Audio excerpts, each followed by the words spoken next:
Ulysse from Baghdad, Eric Emmanuel Schmidt.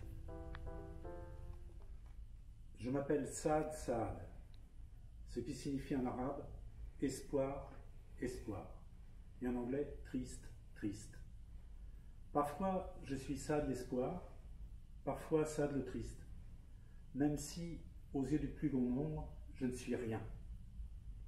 Après la chute de Saddam Hussein, Saad quitte Bagdad, son chaos, pour gagner l'Europe, la liberté, un avenir.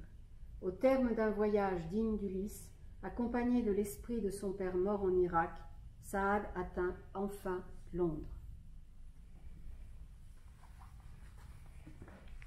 Voilà, c'est fait.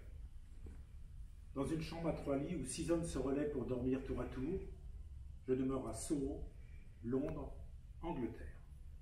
J'ai un toit. En buvant un thé froid, au goût de vieux chrysanthèmes, je regarde le jour se pointer par la lucarne. Il n'a pas plus envie de se lever que moi le jour. Il est là, courbattu, arthritique, maussade.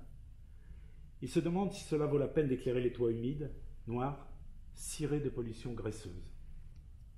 Je glisse hors de ma couchette sans bruit, tâche de stationner le moins longtemps possible sur la moquette pluchée, aux auréoles suspectes, enfile quelques vêtements, puis, la porte franchie, m'accroche à la rampe branlante pour descendre l'escalier, dont chaque marche soupire sous mes pas.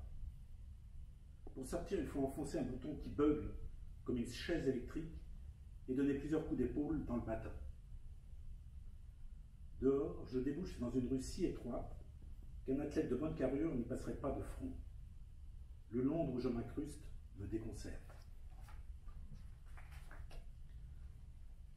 Je gagne une borne de pierre où j'aime bien m'asseoir au réveil en grignotant une barre de céréales, mon repas principal.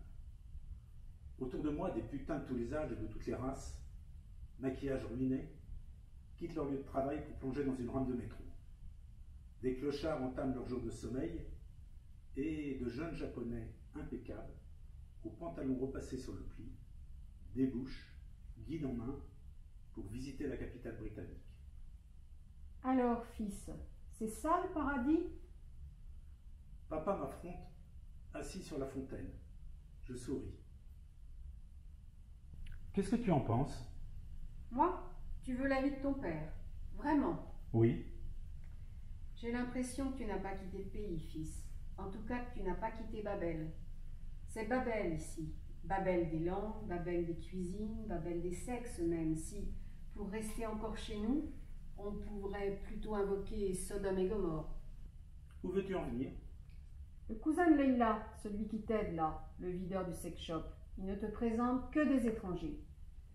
Évidemment, je ne suis pas un cas unique. Il y a beaucoup d'immigrés en Angleterre. Voilà, tu n'as pas rallié la population anglaise, mais la population des immigrés en Angleterre.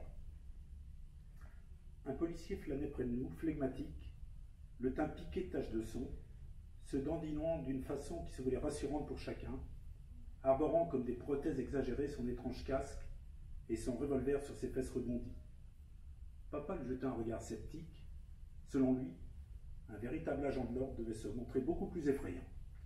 Que comptes-tu faire, Saad? Survivre d'abord. Construire ensuite.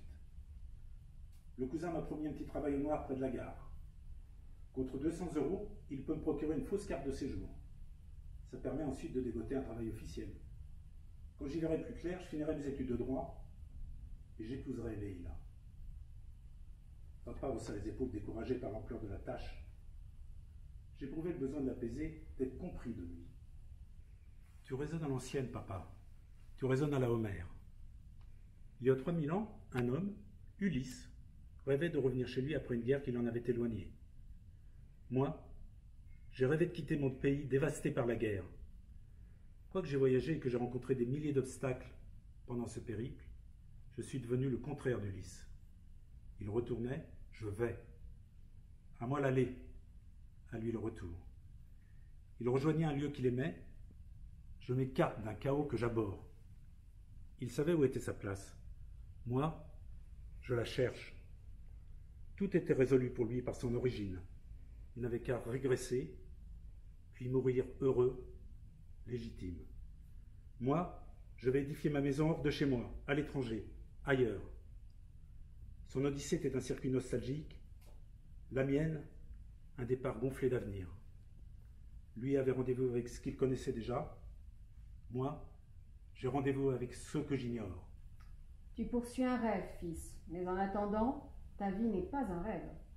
Je souris. Il insista. Si le moteur du voyage, c'est l'insatisfaction, seras-tu satisfait? T'arrêteras-tu jamais? Le but du voyage, papa, c'est de poser ses valises et déclarer « c'est là ». Alors voilà, je te l'annonce. J'arrête, c'est là. M'installant sur la fontaine, je retirai mes tennis pour rafraîchir mes pieds dans l'eau. Pendant ce temps, papa détaillait l'accoutrement de 3 drag queens aux jambes interminables, gainés de filets sur des talons compensés fluorescents. « Tiens, as-tu vu, papa? J'ai une nouvelle verrue sous le pied. » Comment dit-on dans ton langage des hauts étages? J'ai une nouvelle verrue sous le pied. Le tourment du pèlerin a creusé sa marque sous la paume qui affronte les chemins. Es-tu certain qu'il s'agit d'un nouveau tourment? Ah non, bien vu. C'est l'ancienne, la plus vieille. Celle dont je ne me débarrasse pas. J'ai beau gratter, creuser. Elle persiste parce que tu n'as pas découvert son nom. Je l'ai baptisée rage et revanche. Autant d'erreurs. Cherche bien, cherche mieux. Trouve ce qui te colle à la peau, ce qui ne te lâchera jamais, ce qui en toi ne renoncera pas.